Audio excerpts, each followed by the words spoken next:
विकास आघाडीच्या वतीनं ईव्हीएम सरकारच्या विरोधात आंदोलन केलेलं आहे। हे ईव्हीएम लोकशाहीला घातक आहे। हे ईव्हीएम राज्यघटनेला घातक आहे, संविधानाला घातक आहे। म्हणून एक जनमत या ईव्हीएमच्या विरोधात आहे। आपल्याकडे आपण बघितलं असेल मार्कडवाडी सारख्या गावामध्ये गावकऱ्यांनी मतदान घेण्याचा निर्णय घेतल्यावर प्रशासनाने त्यांच्यावर कारवाई केली। मग प्रशासनाने कारवाई का केली हा प्रश्न आहे। आणि ठिकठिकाणच्या मताचे जर घोळ बघितले तर आम्हाला असं वाटतं की ईव्हीएम येणाऱ्या काळामध्ये ईव्हीएम पूर्णपणे हटले पाहिजे, बॅलेटवर निवडणूक झाली पाहिजे। आणि म्हणून आज या विधिमंडळाच्या अधिवेशनाच्या पहिल्याच दिवशी आम्ही ईव्हीएमच्या विरोधात आंदोलन केलेलं आहे। स्वराज्य संस्थापासून सुरुवात करा, तुम्हाला कळेल तुमची काय अवकात आहे किंवा महाराष्ट्राच्या जनतेच्या मनात, मतदाराच्या मनामध्ये काय आहे दिसेल ना। आणि मग सांगा ना तुम्ही आम्हाला काय ज्ञान द्यायचं ते द्या। चला चला ऑफिस मध्ये जाऊया। अशा प्रकारे मतदान जे राज्यात झालंय म्हणून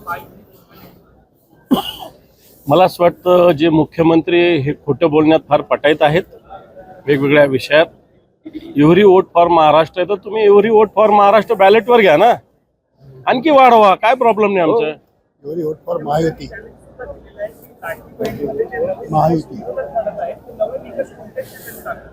आम्ही नाही म्हटलं, आम्ही म्हटलंच नाही, तुमच्याच मंत्री म्हटले, आम्ही नाही म्हटलं। तुमचे जे माजी मंत्री होते तेच म्हटले। आम्ही उलट सरसकट सगळ्यांना द्या असं आमचं म्हणणं आहे।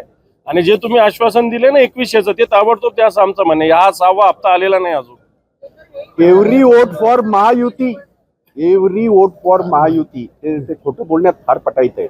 म्हणून मी त्यांना नाव ठेवलं देवेंद्र फडणवीस। आणि ते कायम आहे, ते कायम आहे। त्यांनी माझ्यावर दाखल करावा, काय ते काय करायचं ते करावं। त्यांनी महाराष्ट्राला फसवलंय।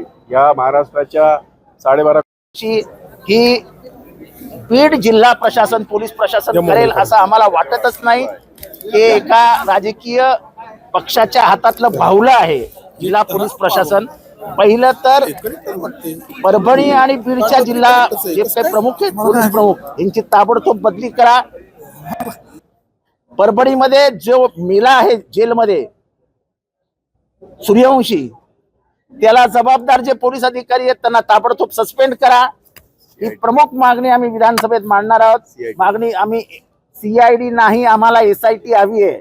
या दोन्ही गोष्टींमध्ये जज मार्फत चौकशी झाली पाहिजे आणि डे टू डे त्याच्यावर ऑब्झर्वेशन झालं पाहिजे, नाहीतर यांना न्याय मिळणार नाही। 32 खून पडतात 2 वर्षामध्ये आणि त्याचा ठांगपत्ताही प्रशासनाला लागत नाही। आजपर्यंत बीडमध्ये प्रत्येक खुनाच्या मागे वाल्मिक कराड आहे आणि वाल्मिक कराडच्या मागे कोण आहे हे वेगळं सांगायला नको।